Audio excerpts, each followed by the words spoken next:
R.K. Singh is the Union Minister for Power. He's a member of parliament from Bihar, comes from Ara, understands the politics and the governance of the state. You now have Nitish Kumar and the Janata Dal United saying you are trying to do an Eknath Shinde on them.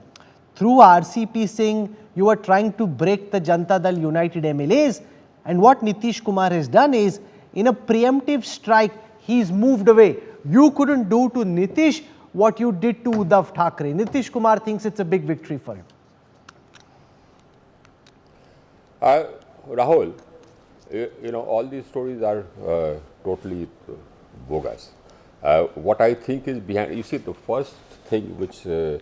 Nitish Kumar needs to answer is that I think, I have never seen any other case of Aaya Ram Gaya Ram so many times. He was with RJD, then he came to the BJP, then again he went back to the RJD, then he again came to the BJP, and now he's again got back to the RJD. Have you seen any other case of Aaya Ram Gaya Ram so many times? I'm asking you, Rahul.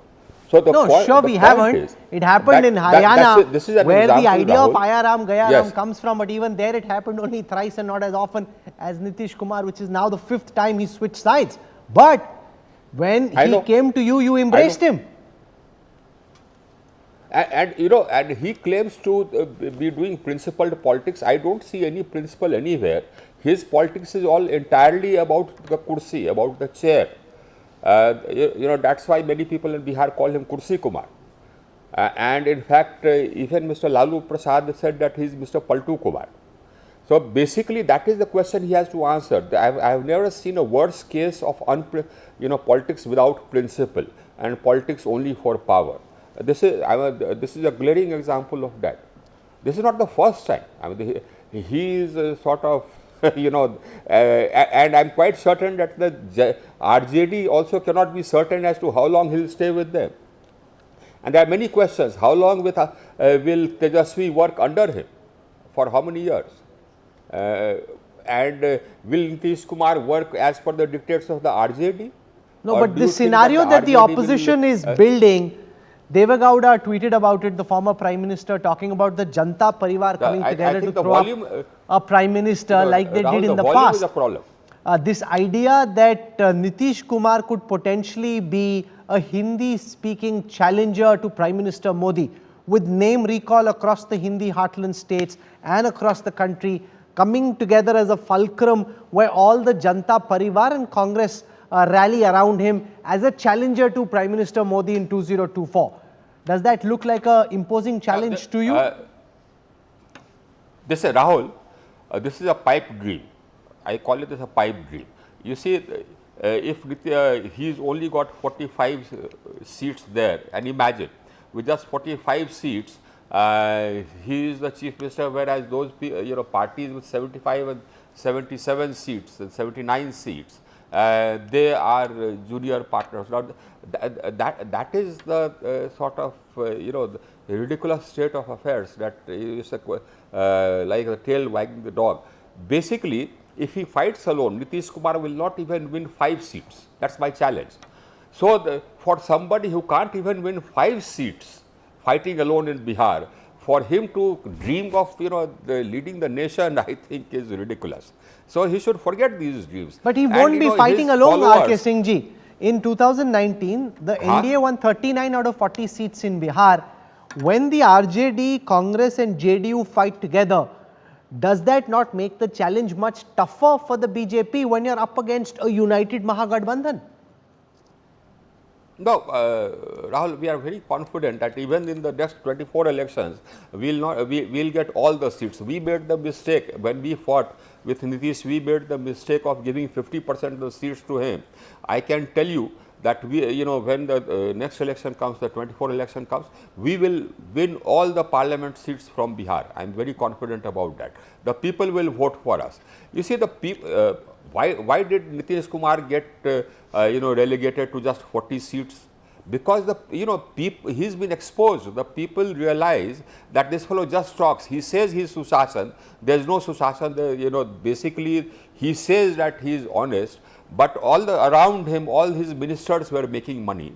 He himself has now charge sheeted somebody who was with him for so many years as being corrupt. Now, if he was corrupt, if for example, he's charge sheeted RCP Singh for being corrupt, for so many years, I mean, wasn't Nitish aware of his corruption? He was working just beside him.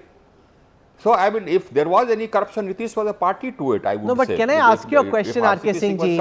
If ministers in the Nitish government were corrupt, those from the Janata Dal United, why has no action been taken against them so far? Now, it would be very ironical if the investigative agencies suddenly get active in Bihar. They've been active in Jharkhand, they've been active in Bengal, they haven't been active so far. Now, if suddenly there are ED, CBI raids, people will say, boss, dal mein kuch kala hai.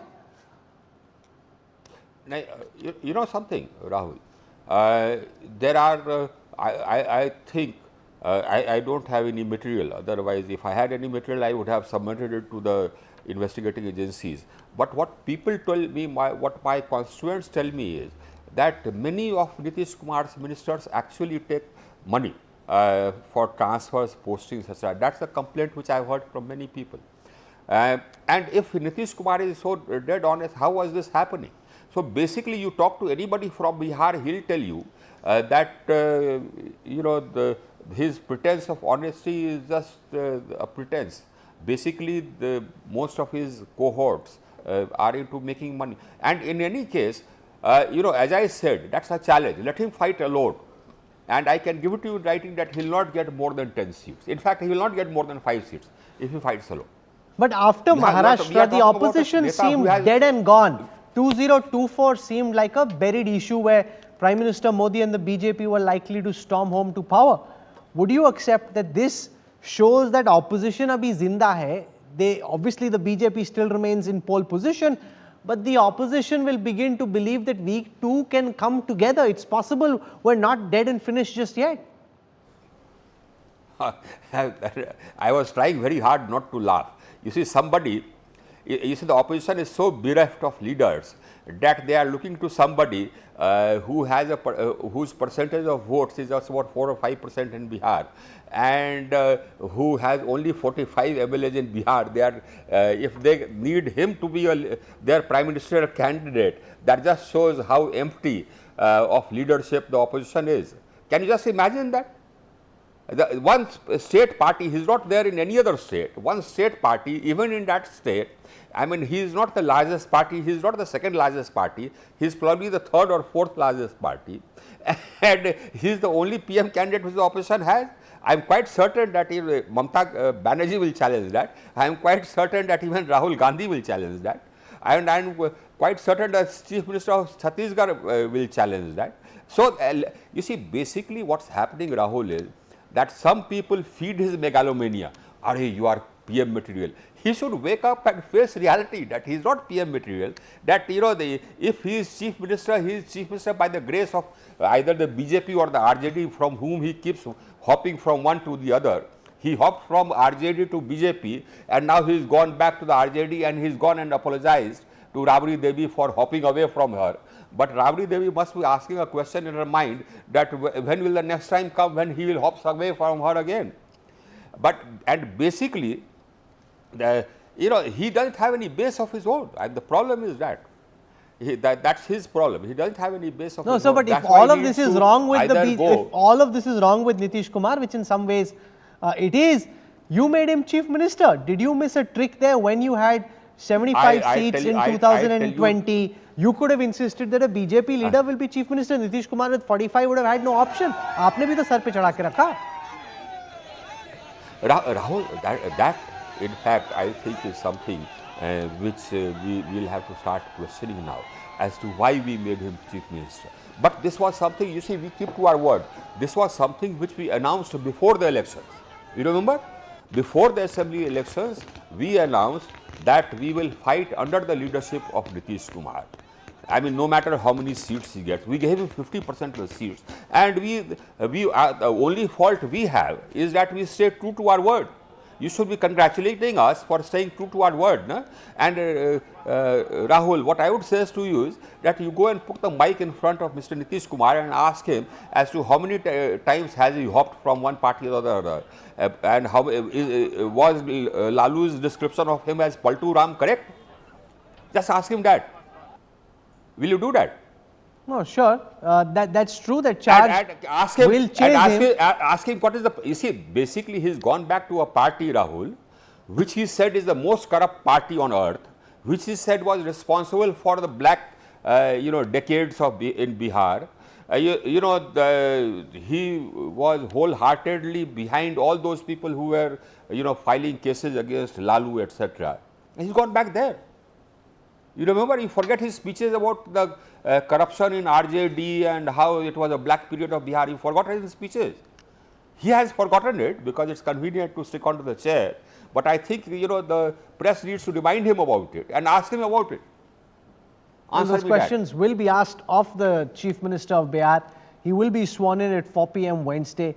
R.K. Singh ji for joining us on the news track. Thank you so much. Thank you. It's a pleasure, Rahul.